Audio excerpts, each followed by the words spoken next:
ஓம் விராட்டு சுப்பிரமணிய நமக, ஓம் காயத்ரி தேவி நமக. அனைவருக்கும் அன்பான வணக்கம். நான் உங்கள் மணிகண்டன் பேசுகிறேன், மதுரையிலிருந்து. விஸ்வகுலக்கம்மாளர் யூடியூப் சேனலில் இன்று நாம் பார்க்க போவது ஒரு மிக முக்கியமான வரலாற்று பதிவு.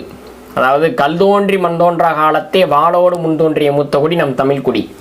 இந்த தமிழ்குடியினுடைய நாகரிகமும் கலாச்சாரமும் பண்பாடும் இன்றளவும் நிலைத்து நிற்பதற்கு காரணமான ஒரு ஒப்பற்ற மனிதனுடைய வரலாற்றை பற்றி தான் இன்று நாம் பார்க்க போகிறோம். அது மட்டும் இல்லாமல் நம்முடைய வரலாற்று ஆசிரியர்களாலும் அரசியல்வாதிகளாலும் மறைக்கப்பட்ட நிராகரிக்கப்பட்ட ஒரு ஒப்பற்ற தலைவனுடைய வரலாற்றை பற்றியும் இன்று நாம் பார்க்க போகிறோம். அதனால் அனைவரும் இந்த பதிவை முழுமையாக பார்க்கும்படி மிகுந்த அன்புடன் கேட்டுக்கொள்கிறேன். யார் அவர்? அவரை பற்றிய என்னுடைய சிந்தனையில் ஒரு சிறு கவிதை ஒன்றை எழுதுவில்லை. அதை சொல்லிவிட்டு நான் அவரையுடைய வரலாற்றை பற்றி பேசுகிறேன். இந்த கவிதையினுடைய பெயர் உலகின் முழு முதல் விஞ்ஞானி. உலகின் முழு முதல் விஞ்ஞானி. தமிழ் மொழிக்கு இலக்கணம் வகுத்து, தமிழ் எழுத்துக்கு வடிவம் கொடுத்து, தமிழக வாழ்வியலுக்கு அடையாளம் அளித்து, பாரத நாகரிகத்தின் அடிக்கல்லாய் திகழ்ந்து, ஓம் என்கின்ற பிரபஞ்ச தத்துவத்தை உணர்ந்து, ஓர் அணுவினுள் இறைவன் இருக்கின்றான் என்பதை தெரிந்து அறிந்து கடவுளை கண்முன் காட்டிய கம்மாளராம், அகிலம் படைத்த விஸ்வகர்மனின் அவதாரமாம், ஆயக்கலைகள் படைத்த ஆச்சாரியனாம், பாரதம் போற்றும் பெருந்தச்சனாம், தென்முக கடவுள் தட்சிணாமூர்த்தியாம், மாக்கலை மன்னன் மாமுனி மயனாம். இக்கவிதை சொல்லும் இவரின் அறிமுகம். இதை சொல்வதில் எனக்கு பெருமிதம். இதுவே மாமுனி மயன் அவர்களை பற்றி எழுதிய என்னுடைய சிந்தனை கவிதை. அதாவது இந்த கவிதை மூலமாகவே நான் இவருடைய வரலாற்றை பற்றி சுருங்க சொல்லலாம் என்று இருக்கிறேன். ஏனென்றால் மாமுனி மயனை பற்றி சொல்ல வேண்டும் என்று சொன்னால் ஒரு நாள் பத்தாது, இந்த பதிவு பத்தாது, தொடர்ச்சியாக பேசிக்கொண்டே செல்ல வேண்டும். ஏனென்றால் இந்த உலகத்தில் உள்ள ஒட்டுமொத்த படைப்புகளும் இந்த மாமுனி மயனின் கீழே வந்துவிடும். அப்படிப்பட்ட ஒரு மிகப்பெரிய ஆதி மூலம் ஆணிவேர் இவர் தான், மாமுனி மயன் தான். ஏனோ தெரியவில்லை, இவரை பற்றி யாருமே பேசாமல் போய்விட்டார்கள். அதற்கு காரணம் தெரியாமல் போய்விட்டார்களா, இல்லை வேண்டுமென்றே மறைக்கப்பட வேண்டும் என்பதற்காக செய்தார்களா என்று தெரியவில்லை. இருந்தாலும் அவரை பற்றி பேச வேண்டியது நம்முடைய கடமையாக இருக்கிறது. கண்டிப்பாக அவரை பற்றி பேச வேண்டும். நம்முடைய கவிதையில் முதல் வரி தமிழ் மொழிக்கு இலக்கணம் வகுத்து. அதாவது இன்றைக்கு தமிழ் படிக்கக்கூடிய மாணவர்களாக இருக்கட்டும், இல்லை தமிழ்நாட்டில் இருக்கக்கூடிய யாரை கேட்டாலும் தமிழ் மொழியினுடைய இலக்கணம் எது, முதல் இலக்கணம் எது என்று கேட்டால் எடுத்த உடனே சொல்லுவாங்க தொல்காப்பியம். அதை எழுதியவர் தொல்காப்பியர் என்று சொல்லிவிடுவார்கள். ஆனால் அந்த தொல்காப்பியத்தை கூட, அந்த தொல்காப்பியத்தினுடைய பழமை என்பது 2500 வருடம் பழமையானது, 4000 வருடம் பழமையானது, 5000 வருடம் பழமையானது என்று ஒரு கால வரையறை நிர்ணயம் செய்ய முடியாத அளவிற்கு ஒவ்வொருத்தரும் ஒவ்வொரு விதமான கருத்துக்களை சொல்றாங்க. அதில் அதிகபட்சம் 5000 ஆண்டுகள் பழமை என்று ஒரு சிலர் சொல்கிறார்கள். 5000 வருடம் தான். ஏன்னா அதுக்கு மேலே இவங்க யோசிக்க மாட்டாங்க. ஏன்னா இந்த மாமுனி மயனுடைய வரலாற்றை சொல்ல வேண்டும் என்று சொன்னால் கிட்டத்தட்ட 15000 வருடங்களுக்கு பின்னால் செல்ல வேண்டும். அதாவது 15000 வருடங்களுக்கு முன்பாக தற்பொழுது பாரத நாட்டின் கடைக்கோடியாக இருக்கக்கூடிய குமரி மாவட்டத்திற்கு தெற்கே இந்திய பெருங்கடலால் கடல்கோளால் கொல்லப்பட்ட ஒரு மிகப்பெரிய நிலப்பரப்பு உள்ளது. கடலுக்கு கீழே இருக்கு. அந்த மிகப்பெரிய நிலப்பரப்பின் பெயர் லெமுரியா கண்டம். அந்த லெமுரியா கண்டத்தில் வாழ்ந்த ஒரு மிகப்பெரிய தலைவன், ஒப்பற்ற மன்னன், அவன்தான் மாமுனி மயன். அவனால் எழுதப்பட்டதுதான் தமிழ் மொழியினுடைய முதல் இலக்கணம். அந்த இலக்கணத்தின் பெயர் ஐந்திரம் என்று சொல்லப்படுகிறது. அந்த ஐந்திரத்தை எழுதியவன் மாமுனி மயன். இந்த ஐந்திரம் தான் தமிழ் மொழிக்கு இலக்கணத்தையும் அந்த தமிழ் எழுத்துக்கு வடிவத்தையும் கொடுக்குது. இதில் அந்த ஐந்திரம் என்கின்ற நூலில் மாமுனி மயன் ஒரு சில பாடல்கள் எழுதுகிறார். அந்த ஐந்திரம் முழுக்கவே பாடல்களாகத்தான் இன்ற வரைக்கும் இருக்குது. கிட்டத்தட்ட 1000 பாடல்களுக்கு மேலே அந்த ஐந்திரத்தில் இருக்குது. ஆனால் அது எதுவுமே உரை இல்லாமல் இருக்கிறது. அதில் முதல் பாட்டு என்ன அப்படின்றத நான் இங்கே சொல்கிறேன்.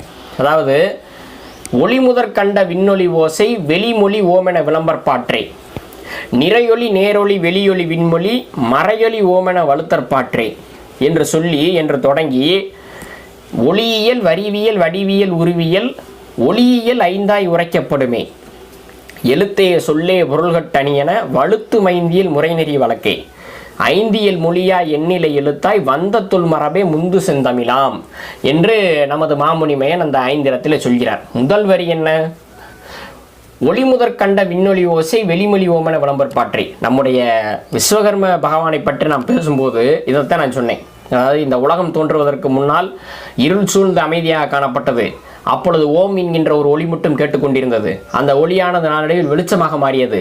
இந்த எதுவுமே இல்லாத போது தானாக தோன்றிய ஒளி மற்றும் ஒளி அலைகள், அந்த சக்தி தான் ஸ்ரீ விராட் விஸ்வகர்ம பரபிரமா என்று சொன்னோம். அதிலிருந்து தோன்றியதான் உலகம் இந்த மற்ற உயிரினங்கள் எல்லாமே சொன்னோம் நம்ம. அதைத்தான் நம்முடைய மாமுனி மயன்னு சொல்றாரு. ஒளி முதற் கண்ட விண்ணொலி ஓசை. ஒளி முதலில் கண்ட அப்படின்னா வெளிச்சத்தை முதலில் கண்டாராம், அதன் பின்பு விண்ணொலி ஓசையை கேட்டாராம். இதுதான் முதல்ல வெளிச்சம் அப்புறம் சப்தம். இது ரெண்டு சேரும்போது என்னன்னா ஓம் என்கின்ற ஒரு சப்தம் வருகிறது. அந்த ஓம் என்கின்ற சக்தியிலிருந்து தான் இந்த உலகத்தில் உள்ள அனைத்துமே உருவாகுதுன்னு நான் சொல்லலை, மாமுனி மயன் சொல்றாரு ஐந்திரத்தில். ஆக இந்த ஓம் என்கின்ற பிரபஞ்ச தத்துவத்தில் இருந்து தான் அனைத்துமே உருவாகிறது. அந்த வகையில் தமிழ் மொழியும் உருவாகிறது என்று மாமுனி மயன் சொல்கிறார். தமிழ் மொழி எதிலிருந்து உருவாகிறது? ஓம் என்கின்ற சப்தத்தில் இருந்து தமிழ் மொழி உருவானதாக மாமுனி மயன் சொல்கிறார். அது மட்டும் இல்லாமல் இந்த பாடலினுடைய இறுதியாக என்ன சொல்கிறார்? ஒளியியல், வரிவியல், வடிவியல், உருவியல், ஒளியியல் ஐந்தாய் உரைக்கப்படுமே. அதாவது இந்த ஓம் என்கின்ற சப்தமானது ஒரு புள்ளியாக மாறுகிறது. ஓம் என்கின்ற சத்தம் ஒரு புள்ளியாக மாறுகிறது. பல புள்ளிகள் சேர்ந்த ஒரு கோடாக மாறுகிறது. ஒரு கோடு என்பது பல கோடுகளாகி வரியாக மாறுகிறது. வரி என்பது வடிவாக மாறுகிறது. வரிவு என்பது உருவாக மாறுகிறது. அதாவது ஒரு எழுத்து உருவாகிறது. அதைத்தான் ஒளியியல், வரிவியல், வடியியல், உருவியல், ஒளியியல் ஐந்தாய் உரைக்கப்படுமேன்னு சொல்றாரு அந்த பாட்டில். ஆக ஒரு மொழி ஓம் என்கின்ற சக்தியிலிருந்து உருவாகிறது. அந்த ஒளி புள்ளியிலிருந்து எழுத்து உருவாகிறது என்பதை சொன்னவர் நம்முடைய மாமுனி மயன். ஆக தமிழ் மொழிக்கு இலக்கணம் வகுத்து தமிழ் எழுத்துக்கு வடிவம் கொடுத்தவர் நம்முடைய மாமுனி மயன். ஆக இவர் தமிழ் இனத்தின் ஒப்பற்ற மாபெரும் தலைவன். இதை யாரும் மறைக்க முடியாது, மறுக்கவும் முடியாது. அப்படிப்பட்ட ஒரு தலைவன் இந்த மாமுனி மயன். சரி, அடுத்து தமிழக வாழ்வியலுக்கு அடையாளம் கொடுத்து. தமிழக வாழ்வியல் என்ன? தமிழக மக்கள் அந்த காலத்துல இருந்தே கோயில் குடியலாக வாழ்ந்தவர். இதை சொன்ன உடனே எல்லாரும் என்ன நினைக்கிறாங்கன்னா, ஏதோ ஆன்மீகம் சார்ந்து மதம் சார்ந்து போய்விட்டார்கள் என்று தான் நினைக்கிறார்கள். கோயில்னு சொன்னாலே ஒரு மதம். இது மதம் அல்ல, ஒரு வாழ்வியல். இது ஒரு தர்மம், சனாதன தர்மம் என்று சொல்லக்கூடிய தர்மம். 15,000 வருஷத்துக்கு முன்னாடி இது ஒன்று மட்டும் தான் இருந்துச்சு. ஆக இது இவர்களுடைய வாழ்க்கை முறை. அதை செஞ்சவர் யாரு? அதை செய்து கொடுத்தவர் யார் என்றால் மாமுனி மயன். இப்போ இந்த உலகத்திலேயே அதிகமான கோயில்கள் இருக்கக்கூடிய நாடு எதுன்னு பார்த்தா இந்தியா. இந்த இந்தியாவிலேயே அதிகமான கோயில்கள் இருக்கக்கூடிய மாநிலம் எதுன்னு பார்த்தா தமிழ்நாடு தான். தமிழ்நாட்டில் தான் அதிகமான எண்ணிலடங்காத கோயில்கள் இருக்கின்றன, லட்சக்கணக்கான கோயில்கள் இருக்கின்றன. இதற்கெல்லாம் காரணம் யார்? இதையெல்லாம் செய்தது யார்? ஆரம்பத்தில் முதலில் செய்தது யார்? மாமுனி மயன். இந்த மாமுனி மயன் இந்த தமிழ்நாட்டில் பிறந்ததனால்தான் இங்கே அதிகமான கோயில்கள் இருக்கின்றன என்பதை ஒரு உதாரணமாக சொல்லி நம்முடைய கணபதி ஸ்தபதியார், அதாவது குமரியிலே கடலுக்கு நடுவே 133 அடி உருவச் சிலை செய்த, திருவள்ளுவருக்கு சிலை செய்த கணபதி ஸ்தபதியார், அவர் தன்னுடைய புத்தகத்திலே வைசம்பாயனம் என்கின்ற புத்தகத்திலே ஒரு பாட்டு எழுதுறார், வெண்பா எழுதுறார். என்ன எழுதுறாருன்னு பார்த்தீங்கன்னா, ஆலமா மரத்தின் கீழே அருள்மயன் அமர்ந்ததாலே, ஆலமா மரத்தின் கீழே அருட்களை வளர்த்ததாலே, ஆலமா மரத்தின் கீழே அறிவர்கள் வளர்ந்ததாலே ஆலயங்கள் ஊர்தோறும் அமைந்தன செழிக்க நன்றே அப்படின்னு பாடுறாரு. ஆக அருள்மயன், அதாவது இந்த மாமுனி மயன் ஆலமா மரத்தின் கீழே இருந்து இந்த கலைகள் எல்லாம் வளர்த்த காரணத்தினால் ஊர்தோறும் ஆலயங்கள் அமைந்திருக்கின்றன என்று அவர் சொல்கிறார். ஆக இந்த தமிழ்நாட்டில் இவ்வளவு கோயில்கள் இருப்பதற்கு காரணம் யாரு? மாமுனி மயன். சிற்பக்கலை, கட்டிடக்கலை, வாஸ்து, ஜோதிடம், இப்படி அனைத்து கலைகளையும் உருவாக்கியது மாமுனி மயன் தான். அப்படிப்பட்ட ஒரு தலைவனை இந்த தமிழகம் மறந்து விட்டது என்று வருத்தமாக இருக்கிறது.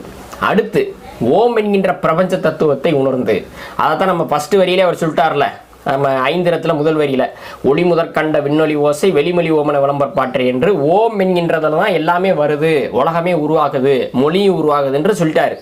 அடுத்து ஓர் அணிவிலும் இறைவன் இருக்கின்றான் என்பதை உணர்ந்து தெரிந்து, ஓர் அணிவில் எப்படி இறைவன் இருக்க முடியும், இதை எப்படி இவர் பார்த்தாரு, எப்படி இதை மக்களுக்கு காமிச்சாரு. அதாவது அடுத்த வரியை பாருங்க, கடவுளை கண்முன் காட்டிய கம்மாளராம், கடவுளை கண்முன் காட்டினது இவர் தான் அப்படின்னு சொல்லப்படுது. ஆக ஓர் அணுவுல இறைவன் இருக்கின்றான் என்பதை உணர்ந்து கடவுளை கண்முன் காட்டினார். எப்படி காட்டினாரு? இதுக்கு இந்த அணு அப்படின்னு சொன்ன உடனே கண்ணுக்கே தெரியாத ஒன்று, இதை நுண்ணோக்கி மூலமாக தான் பார்க்க முடியும்.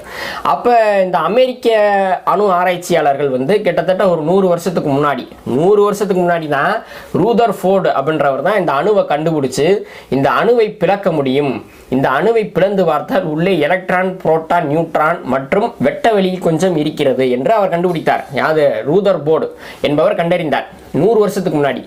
அதற்கு பின்னால் இந்த அணு சம்பந்தப்பட்ட ஆராய்ச்சிகள் பல நடக்குது. அந்த வகையில் பார்த்தீங்கன்னா கடைசியாக 1972ஆம் ஆண்டு ஃப்ரிட்ஜாப் காப்ரா என்று சொல்லக்கூடிய ஒரு அணு விஞ்ஞானி, அமெரிக்க அணு விஞ்ஞானி என்ன பண்ணுறாரு, த டான்ஸ் ஆஃப் சிவா என்று சொல்லக்கூடிய ஒரு தலைப்பில், த டான்ஸ் ஆஃப் சிவா, அதாவது சிவனின் நடனம் என்கின்ற தலைப்பில் ஒரு அமெரிக்க பத்திரிகையில் ஒரு கட்டுரை எழுதுகிறார். அந்த கட்டுரையினுடைய தொடர்ச்சியாக 1975ஆம் ஆண்டு த டா ஆஃப் பிசிக்ஸ் என்று சொல்லக்கூடிய ஒரு புத்தகத்தை எழுதுறாரு. த டா ஆஃப் பிசிக்ஸ் இந்த புத்தகம் தான் உலகத்திலே அதிகமாக வித்துச்சான். இது வரைக்கும் அதை கடக்கவே முடியல அப்படிலாம் சொல்றாங்க. அது உண்மையானது தெரியல. த டா ஆஃப் பிசிக்ஸ் இதை நீங்க நெட்ல போட்டு பார்த்தா கூட தெரியும். அந்த புத்தகத்தில் என்ன சொல்றாருன்னா, ஓர் அணுவை பிளந்து பார்த்தால் உள்ளே எலக்ட்ரான், நியூட்ரான், புரோட்டான் இருக்கிறது. அதுபோக சிறு வெட்ட வெளியும் இருக்கிறது. இந்த அணுக்களானது பிறப்பு இறப்பு இரண்டும் நடக்கிறது இந்த அணுக்களுக்குள்ள. அதாவது ஒரு அணு அழியுது, ஒரு அணு தோன்றுது. அது மட்டும் இல்லாமல் அந்த அணுவுக்குள்ள இருக்கக்கூடிய அந்த எலக்ட்ரான், நியூட்ரான், புரோட்டான் என்பது ஓரிடத்தில் நிலையாக இல்லாமல் சுற்றி கொண்டே இருக்கிறது, ஆடிக்கொண்டே இருக்கிறது என்று சொல்கிறார் அவர். அணுவை பிளந்து பார்த்தா இதெல்லாம் நடக்குது அப்படின்னு அவர் சொல்றாரு. இந்த அணுக்களுக்குள்ளே நடக்கக்கூடிய, இந்த அணுவிற்குள்ளே நடக்கக்கூடிய அந்த எலக்ட்ரான், புரோட்டான், நியூட்ரானுடைய நடனமானது இங்கே நம்முடைய ஆலயங்கள் இருக்கக்கூடிய நடராஜருடைய வடிவத்திற்கு ஒப்பாக இருக்கிறது என்று அவர் அந்த புத்தகத்தில் எழுதுகிறார். எப்படின்னு பாருங்க, 1975 தான் அணுவை பிளந்து பார்த்து உள்ள இருக்கக்கூடிய எலக்ட்ரான், புரோட்டான், நியூட்ரான் என்பது ஒரு நடனம் ஆடுகிறது. அந்த நடனத்தினுடைய இயக்கமாகத்தான் உலகமே இயங்கிக் கொண்டிருக்கிறது என்று 1975 கண்டுபிடிக்கிறார் அமெரிக்க அணு விஞ்ஞானி. ஆனால் நம்முடைய விஞ்ஞானி, இந்த உலகத்தினுடைய முதல் விஞ்ஞானி மாமுனி மயன் என்ன பண்றாரு, 15,000 வருடங்களுக்கு முன்பாகவே தன்னுடைய ஞானத்தின் மூலமாக அந்த அணுவை பிளந்து பார்த்து உள்ளே இறைவன் ஆடுகிறான் என்பதை அறிந்து தெரிந்து கடவுளாக செதுக்கி காமிச்சான். அதாவது நடராஜருடைய உருவமாக கடவுளாக செதுக்கி காமிச்சார் நம்முடைய மாமுனி மயன். இன்னைக்கு அந்த கோயில்களை நடராஜருக்கு நம்ம அபிஷேகம் பண்றோம், எல்லாம் பண்றோம். ஆக நடராஜருக்கு உருவம் கொடுத்தது யார்? மாமுனி மயன். அதுவும் அறிவியலாக கொடுக்கிறார். அவர் ஒன்றும் சும்மா ஆன்மீகத்துக்காக ஒரு மூட நம்பிக்கையாக செய்யலை. இது அறிவியல். அணுவை பலந்து பார்த்தா உள்ள என்ன இருக்கு, நடராஜருடைய வடிவம் தெரியுது, நடராஜருடைய நடனம் தெரியுது. அதை கண்முன் காட்டிய கம்மாளர், கடவுளை கண்முன் காட்டிய கம்மாளர் மாமுனி மயன் என்று சொல்லப்படுகிறது. ஆக இன்னைக்கு எல்லாருமே நடராஜர் போய் கும்பிடுறோம்னா அந்த நடராஜருடைய உருவத்தை நமக்கு கண்முன் காட்டியவர் யார்? மாமுனி மயன் என்பதை நாம் மறந்து விடக்கூடாது. அதன் பிறகு பாரதம் போற்றும் பெருந்தச்சனா, அதாவது ஏற்கனவே சொன்னதான், இங்கே தமிழ்நாட்டில் இருக்கக்கூடிய இந்த கலாச்சாரமானது, கோயில் கலாச்சாரமானது இந்த பாரத நாடு முழுவதும் பறந்து விரிந்தது என்று சொல்லப்படுகிறது. அதற்கு பிறகு அகிலம் படைத்த விஸ்வகர்மனின் அவதாரமாம். அதாவது இந்த மாமுனி மயன் என்பவர் 15,000 ஆண்டுகளுக்கு முன்பாக வாழ்ந்தவர். தன்னுடைய மகளான மண்டோதரியை ராவணனுக்கு திருமணம் செய்து வைத்ததாக சொல்லப்படுகிறது. ராவணனுக்கு, இலங்கை ஆண்ட மன்னன் ராவணனுக்கு. ஆக அந்த காலகட்டம் என்பது ராமாயண காலகட்டம். அப்படி இருக்கும்போது காக்கும் கடவுள் மகாவிஷ்ணு என்ன பண்றாரு, அவதாரம் எடுத்து மனிதனாக ராமனாக தோன்றி அவதாரம் செய்தார். அதே மாதிரி கிருஷ்ணராகவும் பிறந்தார். அதே போன்றுதான் ஸ்ரீ விஸ்வகர்ம பரபிரம்மா இந்த உலகத்தை படைக்கும் பொருட்டு, மக்களுக்கு தேவையான அனைத்து படைப்புகளையும் செய்யும் பொருட்டு மாமுனி மயனாக அவதாரம் செய்கிறார். இவர் கடவுளுடைய அவதாரம். அதுதான் சொன்னேன், அகிலம் படைத்த விஸ்வகர்மனின் அவதாரமாம். ஆயக்கலைகள் படைத்த ஆச்சாரியனாம். ஆயக்கலைகள் 64 என்று சொல்லியிருக்கிறோம். இதில் இயல், இசை, நாடகம், ஜோதிடம், வானியல், சாஸ்திரம், அதே ஒன்று மருத்துவம் எல்லாமே வந்துடுது. அதாவது வாஸ்து கடவுள் என்று இவரை சொல்வார்கள், பிரணவ வேதத்தின் தந்தை என்று சொல்வார்கள், மருத்துவ உலகின் முன்னோடி, சித்தர்களின் சித்தர், அதாவது சித்தர்களின் சித்தர் மாமுனி மயன். 18 சித்தர்கள் தான் நமக்கு தெரியும். அந்த சித்தர்களுக்கும் குரு இவர்தான். ஆக ஆயக்கலைகள் 64ஐயும் படைத்து இந்த மக்களுக்கு சொல்லிக் கொடுத்ததும் நம்முடைய மாமுனி மயன் தான். குறிப்பாக இசை, இசை என்று சொன்ன உடனே இசை கருவிகளை படைத்ததும் மாமுனி மயன் தான். இப்படி எல்லாத்தையுமே சொல்லிக்கிட்டே போனார். ஆயக்கலைகள் 64 என்னென்ன இருக்கோ அதற்கு தேவையான அத்தனையும் கண்டறிந்தவர் மாமுனி மயன். அப்ப இவர் உலகத்தினுடைய முழு முதல் விஞ்ஞானி தானே. இவரை இந்த தமிழினம் மறந்துவிட்டது என்று ஒரு வருத்தமாக இருக்கிறது. இவரை நாம் நினைவு கொள்ள வேண்டும். அதன் பின்பு தென்முக கடவுள் தட்சணாமூர்த்தியாம் என்று சொல்கிறேன். தென்முக கடவுள் தட்சணாமூர்த்தி, எல்லாருக்குமே தட்சணாமூர்த்தியை தெரியும். சிவன் ஆலயங்களில் தெற்கு பக்கம் பார்த்த மாதிரி ஆலமா மரத்தின் கீழே, அதாவது சனகாதி முனிவர்களுக்கு ஞானத்தை அளிக்கக்கூடிய ஒரு வடிவமாக தட்சணாமூர்த்தியை காட்டுவார்கள். தட்சணாமூர்த்தி என்பவர் ஞானகுரு. நவகிரகத்தில் இருக்கக்கூடிய குரு தேவகுரு. அதாவது குரு பெயர்ச்சி அன்னைக்கு இந்த தட்சணாமூர்த்திக்கு அபிஷேக ஆராதனை பண்ணுவாங்க. அது பண்ணட்டும், அது ஒரு நல்ல விஷயம் தான், பண்ணட்டும். ஆனால் தட்சணாமூர்த்தி என்பது யார் என்பதை புரிந்து கொள்ள வேண்டும். அந்த தட்சணாமூர்த்தி என்பவர் மாமுனி மயன் தான். அதாவது மாமுனி மயன் அனைத்தையும் படைத்தார். படைத்து விட்டு அவருக்கு பின்னால் வந்த சந்ததியினர் அந்த மாமுனி மயனை இறைவனாக பார்க்கிறார்கள். அவரையும் கோயில்களில், ஆலயங்களில் வைக்க வேண்டும் என்பதற்காக தட்சணாமூர்த்தி என்கின்ற பெயரிலே அவரை நிறுவுகிறார்கள். ஏன் தட்சணாமூர்த்தி என்ற பெயர் வந்துச்சு அப்படின்னு பார்த்தீங்கன்னா, தட்சணம் என்றால் தெற்கு, மூர்த்தி என்றால் தலைவன், இறைவன், கடவுள் என்று சொல்லக்கூடிய பெயர் மூர்த்தி. ஆக தெற்கு பக்கம் இருந்து நாட்டை ஆண்ட ஒரு மன்னன், அதனால் அவர் தட்சிணாமூர்த்தி. அது மட்டுமல்லாமல் கீழே 4 பேர் உட்கார்ந்து அவர்கிட்ட வணங்குற நிலையில் இருப்பாங்க, 4 முனிவர்கள். அவருக்கு பேர் சனகாதி முனிவர்கள் என்று பெயர். அதாவது நம்முடைய இந்து சமயத்தில் வந்து பார்த்தீங்கன்னா 4 வேதங்கள் இருக்கு. ரிக், யசுர், சாம, அதர்வணம் என்று சொல்லக்கூடிய 5வது ஒரு வேதம் இருக்கிறது என்று சொல்வார்கள். அது வந்து பிரணவ வேதம் என்று சொன்னார்கள். ஆனால் இந்த மாமுனி மயனை பற்றி படிக்கும்போது என்ன தோன்றுகிறது என்றால், ஓம் என்கின்ற சத்தத்தில் இருந்துதான், ஓம் என்கின்ற சக்தியில் இருந்துதான் எல்லாமே தோன்றியது என்று சொல்கிறோம். ஓம் என்றால் என்ன? ஓம் என்றால் பிரணவம். இந்த பிரணவம் என்கின்ற வேதத்தில் இருந்துதான் பிற 4 வேதங்களும் உருவாகிறது என்ற ஒரு கூற்றும் உண்டு. ரிக், யசுர், சாம, அதர்வணம் என்று சொல்லக்கூடிய அதை போதிக்கக்கூடிய வடிவமாகத்தான் தட்சிணாமூர்த்தியை மயனுக்கு பின்னால் வந்த சிற்பியர்கள், பெருந்தச்சர்கள் வடித்திருக்கிறார்கள் என்றும் சொல்லப்படுகிறது. அதற்கு பின்னால் மாக்கலை மன்னன் மாமுனி மயன், எல்லா கலைகளுக்கும் அதிபதி, எல்லா படைப்புகளும் அதிபதி அவன்தான் மாமுனி மயன் என்று இந்த கவிதையிலே நான் சுருக்கமாக சொல்லியிருப்பேன். ஆக இப்படிப்பட்ட ஒரு உலகின் முழு முதல் விஞ்ஞானி இந்த தமிழ் இனத்தில், தமிழ்நாட்டில் கம்மாளர் இனத்தில் பிறந்திருக்கிறார் என்று சொன்னால் அவரை மறந்துவிட்டு நாம் அதற்கு பின்னால் வந்து எத்தனையோ பேரை தலைவனாகவும் இந்த தமிழ் நிலைய முன்னோடியாகவும் சொல்லிக் கொண்டிருக்கிறோம். அவர்களை சொல்லட்டும். ஆனால் ஆதி மூலம் யார்? மாமுனி மயன் தான். ஏன் இவரை வந்து நிராகரிச்சாங்க அப்படின்னு பார்த்தீங்கன்னா, மாமுனி மயனை ஏற்றுக்கொண்டால் அவருடைய ஆன்மீக சிந்தனையும் இறை தத்துவத்தையும் ஏற்றுக்கொள்ள வேண்டிய ஒரு கட்டாயத்திற்கு தள்ளப்படுவார்கள். அதனால் தான் இவரை யாருமே ஏற்றுக்கொள்ளவில்லை. இன்ற வரைக்கும் அதை ஏற்றுக்கல. சரி, இனிமேல் நம்ம விட்டு வைக்கலாமா? இதனை வந்து நம்ம பேசியே ஆகணும். ஒவ்வொரு தமிழனுடைய வீட்டிலேயும் மாமுனி மயனுடைய படம் இருக்க வேண்டும். ஒவ்வொரு நம்மெல்லாம் தமிழ்னு சும்மா ஸ்டேட்டஸ் போடுறது மட்டும் பத்தாது. உண்மையான தமிழினத்தின் தலைவன் யார், உண்மையான தமிழுக்கு இலக்கணம் வகுத்தது யார் என்பதெல்லாம் தெரிந்துக்கிட்டு அவர் வணங்கணும். அதுதான் நம்முடைய கடமை. அப்போ தான் இந்த தமிழ்நாடு நல்லாயிருக்கும்.